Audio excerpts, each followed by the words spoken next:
Hola con todos.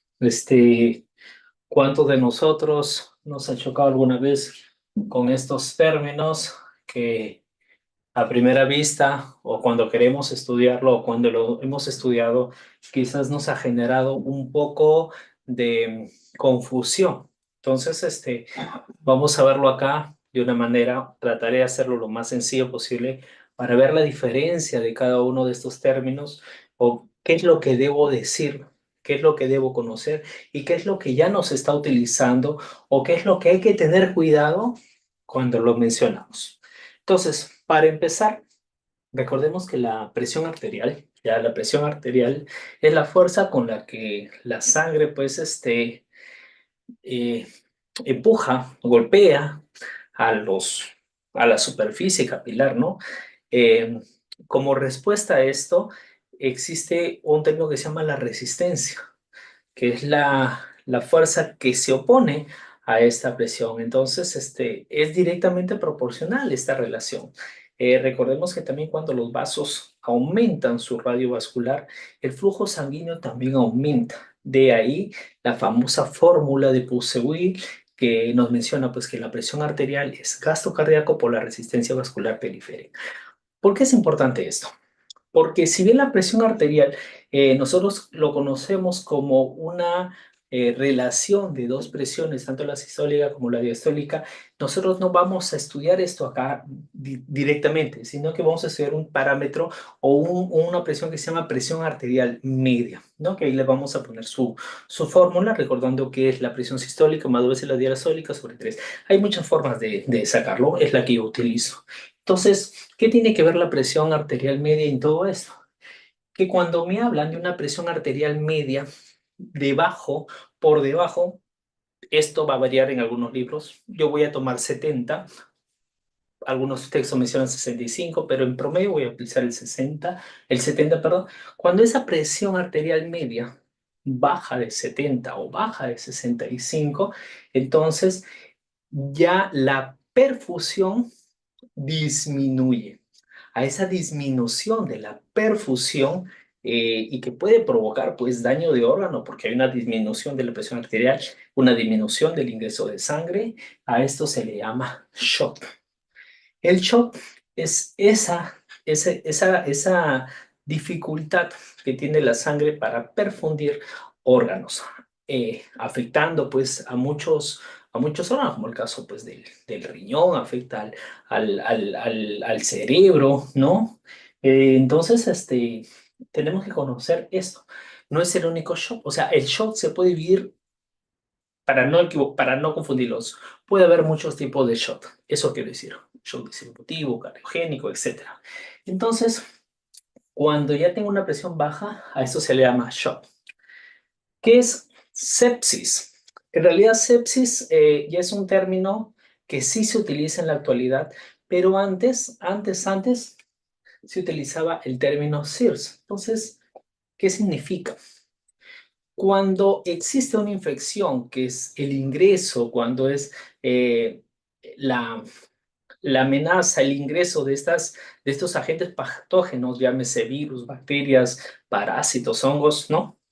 Estamos hablando antiguamente, porque ahorita vamos a ver que este CIS ya ha ido cambiando un poquito.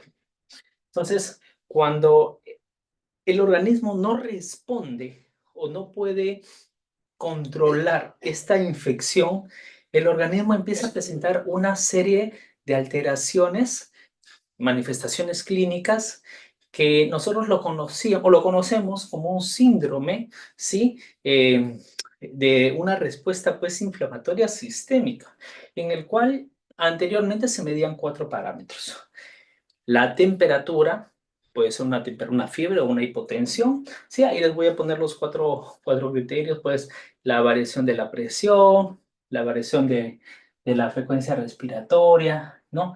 Ya les voy a colocar los cuatro ahí. Entonces, cuando esta respuesta era a causa de una infección, a esto se le conocía como sepsis.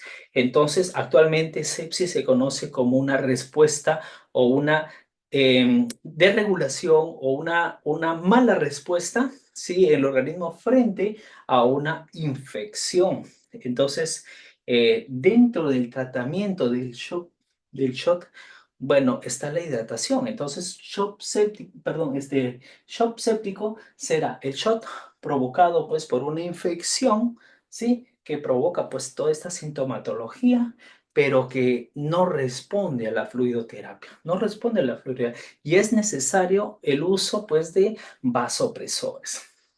Entonces, ¿cómo me doy cuenta si un paciente ya está en shock séptico? Hay un marcador, hay un indicador que se llama el lactato. Si este lactato es más de 2 milimol por litro, ahí también todos los datos los voy a poner ahí, entonces yo ya estoy hablando pues de un shock séptico.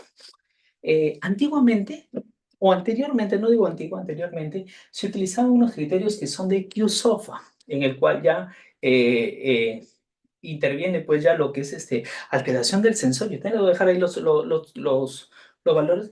Entonces, y se implica lo que es el escala de Glau, o sea, cuánto varía el sensorio. Porque como les dije, un show lo que va a hacer es reducir la perfusión y el órgano, uno de los primeros órganos en afectarse es el cerebro.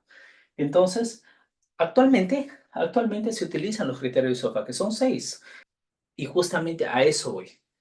Antes de seguir con esto, ¿qué es el shock severo? ¿No? Para empezar, esto ya no se está utilizando, es muy inestable esto. El shock severo era un shock séptico, ¿sí? Pero que sí te respondía pues a fluidoterapia, pero ya no se utiliza en la actualidad. Entonces, ya sabemos lo que es séptico, pero aclarando que ahora en la actualidad tenemos un SIRS que puede ser infeccioso y no infeccioso. Por eso hay que tener mucho cuidado cuando mencionemos el SIRS de origen infeccioso o de origen no infeccioso. De un origen no infeccioso, pues traumatismo, pues cirugía, pues no quemaduras. Entonces, hasta que espero que me esté dejando entender. Entonces, estábamos acá ya no se está utilizando este EQ-SOFA, lo que se está utilizando son los criterios de SOFA, que son 6 criterios: renal, o sea, la creatinina, la alteración de sensorio, o sea, con la disminución de la escala de Glasgow, las bilirrubinas, el PAFI, tan importante que es el PAFI también, y por ahí, bueno, te voy a poner los 6, ¿sí?